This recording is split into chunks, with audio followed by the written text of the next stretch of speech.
সাবের হোসেন চৌধুরীর আজকে পাবলিক ডলা দিছে আদালতে, ভালোই মাশাল্লাহ। আমার ক্ষুদ্র ভাতারা কবে আর ক্ষুদ্র ভগিনীরা কবে যে আপনি কালামানিকের বিসি ফাটানো নিয়ে তো খুব জারি ছিলেন সরকারকে, এখন সাবের হোসেন চৌধুরীর ডলা দেওয়ায় কইতেছেন মাশাল্লাহ, এই দুইটা দুই রকম হয়ে গেল না? হ্যাঁ জি না, আপনারা জানেন ডলা দেওয়া কলে থেমে গেছিল, এখন কেন আবার শুরু হইল? এইখানে রাজনৈতিক অবস্থানের প্রশ্ন। আগে মায়ের ছিল নিতান্ত ক্ষোভ প্রসূত, এই মায়ের আমাদের সমালোচনাতে কিন্তু বন্ধ হয়েছিল, কিন্তু এখনকার মায়েরটা ভিন্ন। এখন মানুষ মনে করতেছে যে এই সরকার এই আওয়ামী পান্ডাদের বিচার করবে না, তাই আবার নতুন করে শুরু হয়েছে মায়ের। আসিফ নজরুল নাকি এই সাবের হোসেন চৌধুরীর নজিরবিহীন জামিনের পিছনে, সাবের হোসেন চৌধুরীর বিরুদ্ধে 6টা হত্যা মামলা ছিল, একদিনে ম্যাজিস্ট্রেট কোর্ট থেকে 6টা মামলারই জামিন হয়েছে সাবের হোসেন চৌধুরীর। এইটার নজির কিন্তু আগে কোথাও নাই। এইটার ওকালতি করেছে কে জানেন? হ্যাঁ, প্রথম আলোর মতি রহমান, মতি ভাই। এখন বুঝছেন তো ওই যে মাহফুজার প্রফেসর ইউনূসের প্রথম আলোতে সাক্ষাৎকার কেন করেছে বুঝছেন তো? মতিউর রহমান প্রথম আলো শুরু করার আগে সাবের হোসেন চৌধুরীর ভোরের কাগজে ছিল। আসিফ নজরুল নাকি কইছে যে সাবের হোসেন চৌধুরী ভদ্রলোক, এলিট, বুঝছাও, তাই তারা জামিন দিতে হবে। 2 জেনারেশনের জাউরা না হইলে আওয়ামী লীগ কেউ করে? মুজিবের ছবি পিছে টাঙ্গায় উপদেষ্টা করিচ্ছে তো আসিফ নজরুল, তার তো মনে হবি। আচ্ছা, আরো একজন পাওয়া গেছে কলে পিছে মুজিবের ছবি ট্যাঙ্গে মধ্যিত্ব করিচ্ছে, নাহিদ, নাহিদ, আঙ্কেরে নাহিদ, জি জি আঙ্কেরে প্রিয় নাহিদ, পিছে মুজিবের ছবি ট্যাঙ্গে অফিস করে। যদি পাবলিক মনে করে বিচার করবে না এই সরকার, তাইলে তো এই মব জাস্টিস থামবে না। শুধু তাই না, এটা বাড়তে থাকবে ক্রমাগত। আর তাই না, আওয়ামী লীগের কর্মী সমর্থকের উপরে পাবলিক কলে চড়াও হবে, এরপরে এরা মায়ের খাইতে থাকবে। মানুষের ক্ষোভ ঝাড়ার মধ্যে একটা উপলক্ষ তো সহজে পাওয়া যায় না, পাওয়া গেছে, মানুষ কেন এটা ছেড়ে দিবে? যাই হোক, এবার আজকার আলাপে আসি, গুরুত্বপূর্ণ আলাপ কলে। জামাত 10 দফা প্রস্তাব দিচ্ছে, ভালো কথা, কিন্তু এটার মধ্যে একটা খুব ইন্টারেস্টিং দফা আছে, তা হইতেছে সংখ্যানুপাতিক নির্বাচন। এটার মানে কি জানেন? মানে হইতেছে ধরেন আপনার আসনে মোট ভোট 10 লাখ, মানে মোট ভোটার আর কি। তো ইলেকশন হইলো বিএনপি পেলো 5 লাখ, জামাত পেলো 3 লাখ। এখন আবার জামাত বলবে আমাদের কম ভোট দিলেন কেন? যাই হোক, এটা হিসাবের জন্য আর কি। আওয়ামী লীগ পেলো ধরেন 1 খান ভোট, তাও চূড়ান্ত গণনা ক্যান্সেল হয়ে গেল। হ্যাঁ, তো জিতবে তো বিএনপি, তাই না? তো এখন যে জামাত যে 3 লাখ ভোট পেলো, এটা তো পুরাই লস জামাতের জন্য। সে বলতেছে না, 300 আসনে যত ভোট পড়বে সেই ভোট, মোট ভোটের যত শতাংশ, 300 আসনের তত শতাংশ সিট তারে দিতে হবে। তার মানে কোন সিটে আলাদাভাবে যারা জিততেছে না, তারা যদি সব মিলায় 1% ভোটও পায়, তাইলে তারা 3টে সিট পাবে, বুঝছাও? যদি 0.5% পায়, তাইলেও একটা সিট অন্তত পাবে। ছোট দলের জন্য খারাপ না, সিট বাড়ে এতে। ইউরোপের অনেক দেশে সিস্টেম আছে। তাই ন্যাশনাল পলিটিক্সে ছোট দলের একটা ভয়েস আছে, তাহলে তো ভালোই, তাই না? পশ্চিমে তো অনেক কিছুই আছে রাজনীতিতে, তাই না? আমরা জানি পশ্চিমে সেকুলারিজম আনিছি আমরা, আছে তো, আনিছি আনিনি কে? পশ্চিমে LGBTQ রাইটস এর ইস্যু আছে, আমাদের দেশের লোকেরা মেনে নিবে? পশ্চিমে মদ খাওয়া, জুয়া, ক্যাসিনো মেনে নিবে? আমাদের দেশে মেনে নিবে না। তার মানে পশ্চিমে আছে, এটা কোনো সাফাই হইতে পারে না। হ্যাঁ, ছোট দলের জন্য এটা ভালো। তা জামাত কি ছোট দল নাকি? মনে করিছে যে চিরজীবন সে ছোট দল থাকবে?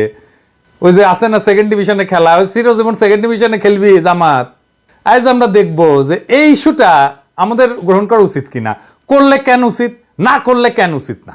আসেন এটা আমরা আলাপ করি। জামাতের লোকেরা একটু আপনারা দেখেন, একটু বুঝে নিয়েন। আপনারা তো আর বেশি বুঝেন না, আপনারা শুনলেন লাগে আমার কথা। আসেন শুনি। আমি প্রথমে আপনাদের এই দাবির ইতিহাস শোনাবো, তাইলে আপনি একটা প্যাটার্ন দেখতে পাবেন, কিন্তু আপনি নিজেই বুঝবেন যে এটা কার দাবি, আসলে কারা এই দাবি তুলিচ্ছে। প্রথম দাবি তুলিছে কে জানেন? জানেন জানেন না? এই 1994 সালে দাবি তুলেছিল সিপিবি, বুঝছাও? তারপরে দাবি তুলিছে কে? জাতীয় পার্টির জিএম কাদের, বুঝছাও? 2 মাল লাইনে এসে গেল, বুঝছাও? আপনাদের মনে আছে না, জিএম কাদের নির্বাচনের আগে ইন্ডিয়া গিয়া বার্তা নিয়ে আসছিল, আবার কইছিল কওয়া যাবে না, কি কয়ে দিছে ইন্ডিয়া। তারপরে কইছে কে? চরমোনাই। আপনার কি একটা প্যাটার্ন দেখতে পাচ্ছেন?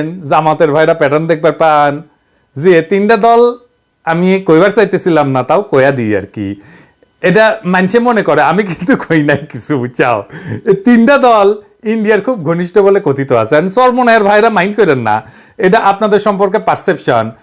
আমি কইছি জন্য তা কিন্তু না, এটা আপনাদের সম্পর্কে সমাজে পারসেপশন নিয়ে কি করবেন এটা আপনারা বুঝে নেন, কিন্তু আপনাদের সম্পর্কে সমাজে এই কথা চালু আছে। কিন্তু আপনারা যদি মনে করেন যে চালু নাই, তাইলে আপনারা রাজনীতি করার জন্য সাবালক হয়ে ওঠেননি, বুঝছাও। আসলে এই সংখ্যানুপাতিক নির্বাচন এটা হইতেছে ইন্ডিয়ান এজেন্ডা। তাহলে ইন্ডিয়া কেন এই সংখ্যানুপাতিক নির্বাচন প্রমোট করছে? এটার ইন্টারেস্টিং আলাপ, আসেন সে আলাপটা দেখি। ভারত বাংলাদেশে এখন দুইটা জিনিস চায়, ওর তো তালুকদারি গেছে, এখন দুইটা জিনিস চায়। এক, বাংলাদেশ যেন স্থিতিশীল একটা শক্তিশালী সরকারি দল না থাকে। দুই, আওয়ামী লীগ যেন বাংলাদেশের রাজনীতিতে জায়গা কইরা নেয়। এই দুইটা উদ্দেশ্যই সফল করবে সংখ্যানুপাতিক নির্বাচনের ব্যবস্থা, বুঝছেন? এটা কিন্তু ভয়ানক একটা দাবি করেছে জামাত, বুঝেও নাই যে এই দাবিতে কি হয়ে যাবে। আসেন আমরা দেখি কিভাবে। আসেন প্রথম ইস্যুটা দেখি। ধরেন যে এই যে বিপ্লব হয়নি এরকম একটা অবস্থায় নির্বাচন হইতেছে আর কি, হ্যাঁ, বিপ্লব হয়নি এটা ধরে নেন আর এইটা যে অবস্থা ছিল সেই অবস্থার মধ্যে আমরা একটা নির্বাচনের মধ্যে যাইতেছি। আওয়ামী লীগ বিএনপি উভয়েরই নিজস্ব শক্তিতে নির্বাচনে জয় হওয়ার কিন্তু সম্ভাবনা আছে। এমনকি মতাদর্শগতভাবে বা কৌশলগতভাবে উভয়ের দিকে যে ঝুঁকে থাকা দলগুলা এটার সাথে জোট গঠন না কইরাও কিন্তু এই দুই দলের জেতার সম্ভাবনা আছে। তার উপরে যদি তাদের মাঝে একটা দল জোট গঠন করে ফেলে এবং অন্যটা জোট গঠন না করে, তাহলে যেই দল জোট গঠন করবে সেই দলের জয়ের সম্ভাবনা বেশি। আরো স্পষ্টভাবে বলতে গেলে উদাহরণ দিই একটা, বিএনপি যদি এককভাবে নির্বাচনে প্রতিদ্বন্দ্বিতা করে, জামাতও যদি একই কাজ করে এককভাবে, অন্যদিকে আওয়ামী লীগ যদি তার ছত্রছায়ায় থাকা জাপা এবং অন্যান্য সিপিবি টিপিবি সব দলগুলোর সাথে জোট গঠন করে, তাইলে আওয়ামী লীগের নেতৃত্বাধীন জোট বিএনপিকে পরাজিত করে দেবে, সম্ভাবনা বেশি, এবং সংসদে অধিকাংশ আসন আওয়ামী লীগের জোট নেবে। আবার উল্টা দিকে বিএনপি এবং জামাত যদি 2001 সালের নির্বাচনের মতো জোট গঠন করে ফেলে, তাহলে তাদের সংখ্যাগরিষ্ঠতা পাওয়ার সম্ভাবনা অনেক বেশি। আবার ধরেন যদি বিএনপি এবং আওয়ামী লীগ উভয় নিজ নিজ সমমনা দলের সাথে জোট গঠন করে, বিএনপিও জোট গঠন করলো, আওয়ামী লীগও জোট গঠন করলো, তাইলে বিএনপির নেতৃত্বাধীন জোটের আওয়ামী লীগ নেতৃত্বাধীন জোটকে হারায় দিতে পারে, অনেক সম্ভাবনা বেশি। কারণটা হইতেছে যে এই দুইটা জোটের যদি দ্বিমুখী প্রতিদ্বন্দ্বিতা হয়, তাহলে অ্যান্টি আওয়ামী লীগ ভোট বেশি, সে অ্যান্টি আওয়ামী লীগ ভোট পুরাটাই যাবে বিএনপি জোটের কাছে। সেই জন্য বিএনপি এরকম একটা অবস্থায় সবসময় সুবিধাজনক অবস্থায় থাকে। বিএনপির সাথে যদি সমমনা দলগুলো জোট বাঁধে, তাহলে পুরা অ্যান্টি আওয়ামী লীগ ভোটটা এই বিএনপি জোটের কাছে চলে যাবে। এইটা হইতেছে বাংলাদেশের নির্বাচনের ইতিহাসে সবচেয়ে অবাধ এবং সুষ্ঠু নির্বাচন বলে ব্যাপকভাবে প্রশংসিত এবং গৃহীত। সবাই মনে করে যে তিনটা নির্বাচন, এই তিনটা নির্বাচনের যদি অ্যানালাইসিস করেন, আমি যা বললাম এগুলো একদম টায়ে টায়ে মিলে যাবে। আরেকটা জিনিস, ইন্টারেস্টিং জিনিস এই তিনটা নির্বাচনে আমরা দেখতে পাই। কি দেখতে পাই? মজার জিনিস দেখতে পাই। এই তিনটা নির্বাচনে ভোটের প্রবণতা থেকে যেটা দেখা যায় সেটা হইতেছে যে সময়ের সাথে সাথে ভোটাররা ধীরে ধীরে দুইটা প্রধান জোটের চারপাশে নিজেদেরকে ঐক্যবদ্ধ করতেছে। 1991 সালে আওয়ামী লীগ এবং তার 8 দলীয় জোটের অংশীদার এবং বিএনপি এবং সম্মিলিত জোটের মোট ভোট ছিল 61%। যখন 96 সালে এই ভোটের পরিমাণ বৃদ্ধি পায় হইল 71%, এবং 2001 সালে তা দাঁড়াইল 81%। এটাই প্রমাণ করে যে বাংলাদেশের দুই দলীয় ব্যবস্থায় ধীরে ধীরে প্রতিষ্ঠিত হচ্ছে, যেমন বেশিরভাগ পরিপূর্ণ গণতন্ত্রে দেখা যায়। 91 সালে জামাত বিএনপি একসাথে 43% ভোট পাইছিল। তার মানে 43% ভোট পাইছে হচ্ছে জামাত বিএনপি, তারা চাইছে জামাত বিএনপি ক্ষমতায় আসুক, কিন্তু 57% মানুষ কিন্তু জামাত বিএনপিকে চায়নি, ম্যাক্সিমাম মানুষ জামাত বিএনপিকে চায়নি, তাই না? এই তো হিসাব।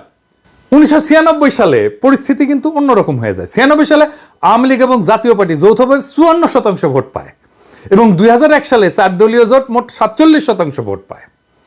অবশেষে 2008 সালে আওয়ামী লীগ 55%-এরও বেশি ভোট নিশ্চিত করছিল।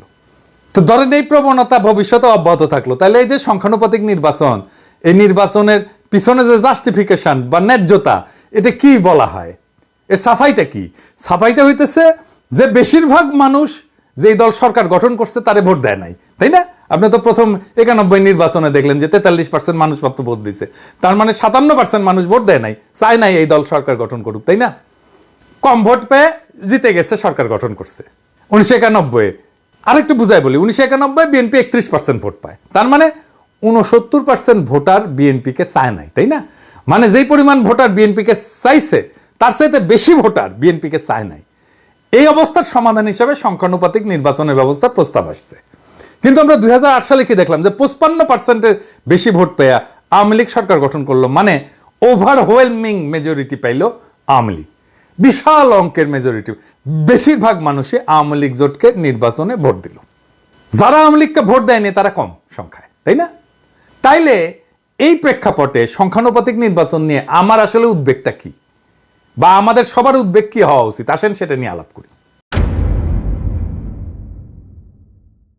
আমার মতে ধরেন পরে যে এখন যদি আরো 2টা ইলেকশন হয়, তাহলে সুষ্ঠু নির্বাচনের মাধ্যমে এই যে সিস্টেমটা এখন আছে, এই সিস্টেমে আওয়ামী লীগের সংখ্যাগরিষ্ঠতা অর্জন করা প্রায় অসম্ভব। তাদের কিন্তু 25%-এর মতো একটা ভোটের ব্যাংক আছে, যেটা তারা এখনো দখল করে আছে।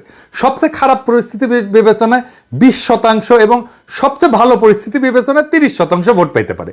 মানে 20 থেকে 30 এর মধ্যে কিন্তু আওয়ামী লীগের ভোট এইটা নড়াচড়া করবে। আরে ভাই 10% তো হিন্দুদের বেশিরভাগ ভোট তারা পাবে, তাই না? আমরা যাই বলি না কেন।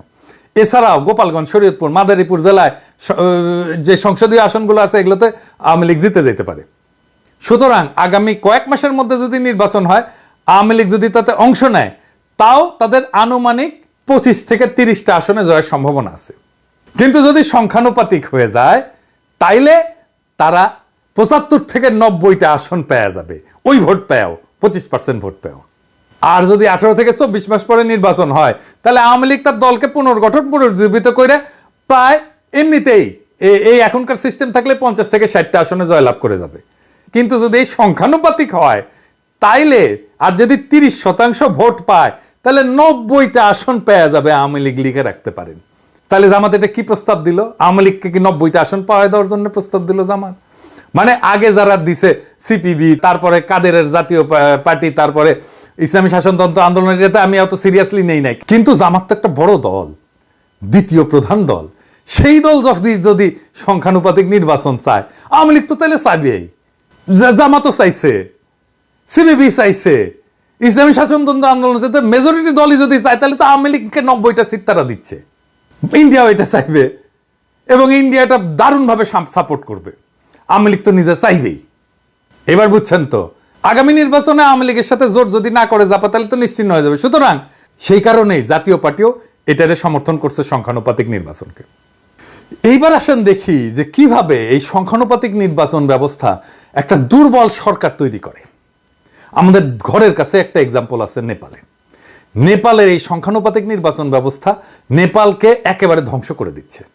নেপালের পলিটিক্যাল স্টেবিলিটি আসতেছে না। কিভাবে আসেন দেখি। নেপালে 2006 সালে রাজতন্ত্রের পতনের পর এই আলোচনাটা শুরু হয় এবং 1990 সালে বহুদলীয় গণতন্ত্র প্রতিষ্ঠা হইলেও নেপালে নানা ধরনের দ্বন্দ্ব হয়েছে, আমরা এটা জানি। কোনো সরকারি স্থিতিশীলতা পায়নি। প্রায় প্রত্যেক বছরই প্রধানমন্ত্রী পরিবর্তন হইতে থাকে। আর এই সংখ্যানুপাতিক নির্বাচন হওয়ার পরে 9 বছরে 8 বার প্রধানমন্ত্রী বদল হয়েছে। কোনো কাজ করতে পারবে 9 বছরে যদি 8 বার প্রধানমন্ত্রী বদল হয়? ফলে দেখা যাচ্ছে নেপালের রাজনীতিতে স্থিতিশীলতা ফিরে আসেইনি, বরং সমস্যা সংকট আরো ঘনীভূত হয়েছে। আর কি হয় জানেন, এই সংখ্যানুপাতিক ব্যবস্থা এতই ঝুঁকিপূর্ণ যে নেপালে বিগত 2টা নির্বাচনে কোনো দলে একক সংখ্যাগরিষ্ঠতা পায়নি। আবার 3-4টা দলের মধ্যে সমঝোতা ছাড়া কোনো সরকার গঠন সম্ভব হয় না। ছোট ছোট দলগুলো কি করে, এই কোয়ালিশনের সুযোগ নিয়ে গুরুত্বপূর্ণ মন্ত্রণালয়গুলোর উপর নিয়ন্ত্রণ প্রতিষ্ঠা করে, এগুলো নিয়ে নেয়। ফলে বড় দলগুলো এদের নানা যৌক্তিক অযৌক্তিক দাবি মেনে নিতে বাধ্য হয়, কারণ সরকার তো গঠন করতে হবে। গত নির্বাচনের পরে যে তৃতীয় সংখ্যাগরিষ্ঠ দলের নেতৃত্বে যে কোয়ালিশন তৈরি হয়েছিল 1.5 বছরের মাথায় ভেঙে যায়। বর্তমানে যে দলটা কোয়ালিশন আছে তারা ছিল দ্বিতীয় সংখ্যাগরিষ্ঠ দল, এবং এটা সম্পূর্ণভাবে এই দলটা অন্যান্য দলের সমর্থনের উপর নির্ভরশীল। এই অস্থিতিশীলতা চলতেই থাকবে যদি না তারা এই সংখ্যানুপাতিক নির্বাচনের এই ফাঁদ থেকে বাইরে আসে। এবং নেপালেও এটা ইন্ডিয়া করাইছে। বাংলাদেশে এই অবস্থা হবে। প্রফেসর ইউনূসের সরকার তো তখন নিজে নিজে সিদ্ধান্ত নিয়ে কাজ করে, এইটাও করতে পারবে না ওই সরকার। আর শক্তিশালী সরকার না থাকলে কি সমস্যা হয় সেটা তো প্রফেসর ইউনূসের সরকারকে দেখে বোঝা যাচ্ছে। প্রফেসর ইউনূসের সরকার যতটুকু দুর্বল, তার চেয়ে দুর্বল সরকার হবে যদি সংখ্যানুপাতিক নির্বাচনের মাধ্যমে সরকার গঠিত হয় বাংলাদেশে। আরে ভাই, ইউরোপে ইনস্টিটিউট শক্তিশালী, আমাদের দেশে তো ইনস্টিটিউটই দাঁড়ায় নাই। ইনস্টিটিউট শক্তিশালী থাকলে তখন একটা সমঝোতার একটা স্পেস থাকে। যেখানে ইনস্টিটিউট শক্তিশালী থাকে না, সেখানে সমঝোতা হয় না। এই নেপালের মতো অবস্থা হবে, অযৌক্তিক দাবি নিয়ে আসবে এবং সরকারি দলকে বিপদে ফেলতে থাকবে এবং বিপদে ফেলে নানা জিনিস ব্যয় করে নেওয়ার চেষ্টা করবে সমর্থনের বদলে। তাহলে আমাদের কি করা উচিত? ফ্যাসিবাদ বিরোধী যে দল আছে, এই দলগুলো যদি ধরেন আগামী 3-4 মাস 6 মাসের মধ্যে নির্বাচন করে, অবাধ এবং সুষ্ঠু নির্বাচন করে, তাহলে এই দলগুলা প্রায় 280টার মতো আসন পাবে। তো তারা কেন এই সংখ্যানুপাতিক সিস্টেমের পক্ষে দাঁড়াচ্ছে? কোনো কারণ তো নাই। আর সংখ্যানুপাতিক হইলে এরা সবাই মিলে 200টা আসন পাবে, নিজেরা 90টা আসন আওয়ামী লীগকে উপহার দিয়ে দিচ্ছে। আপনারা যদি দ্রুত নির্বাচন করেন, আওয়ামী লীগের প্রত্যাবর্তন দূর হয়ে যাবে। আমি আগামী পর্বে আরেকটা আলাপ আনবো কিভাবে কারা আওয়ামী লীগের পুনর্বাসনে জ্ঞাতসারে বা অজ্ঞাতসারে ভূমিকা রাখছিল 1975-এর পরে। এই একই ভুল আবার আপনারা করতে যাচ্ছেন। আওয়ামী লীগের বিনাশ ছাড়া বাংলাদেশ মাথা তুলে দাঁড়াতে পারবে না। যারা আওয়ামী লীগকে বাঁচায় রাখতে চায়, তারা আসলে বাংলাদেশকে বাঁচায় তোলার এই সম্ভাবনাকে নষ্ট করতে চায়। যেই বাংলাদেশকে ধ্বংস করে ফেলছে আওয়ামী লীগ, সেটাকে বাঁচায় তোলার যে সম্ভাবনা তৈরি হয়েছে, সেটাকে ধ্বংস করতে চায় যারা এই সংখ্যানুপাতিক নির্বাচনের ভারতীয় প্রচেষ্টাকে গ্রহণ করছে। আমরা সংখ্যানুপাতিক নির্বাচনের এই ভারতীয় প্রচেষ্টাকে রুখে দেব। যারা বুঝে হোক না বুঝে হোক এই পরিকল্পনায় যুক্ত হয়েছেন, আপনাদেরকে অনুরোধ করব মেহেরবানি করে এই পথ থেকে দ্রুত সরে আসেন। এইটা ভারতীয় ফাঁদ, এই ফাঁদে পা দিয়েন না। এই সংখ্যানুপাতিক নির্বাচন কইরা আওয়ামী লীগের হাতে মুফতে 90টা সিট ধরায় দিয়েন না। আওয়ামী লীগ আবার দাঁড়ায় যাবে, আপনাদেরকে ইতিহাস অভিযুক্ত করবে আপনারা আওয়ামী লীগকে আবার পুনর্বাসিত হইতে সাহায্য করছিলেন। এই ভুল আর কইরেন না।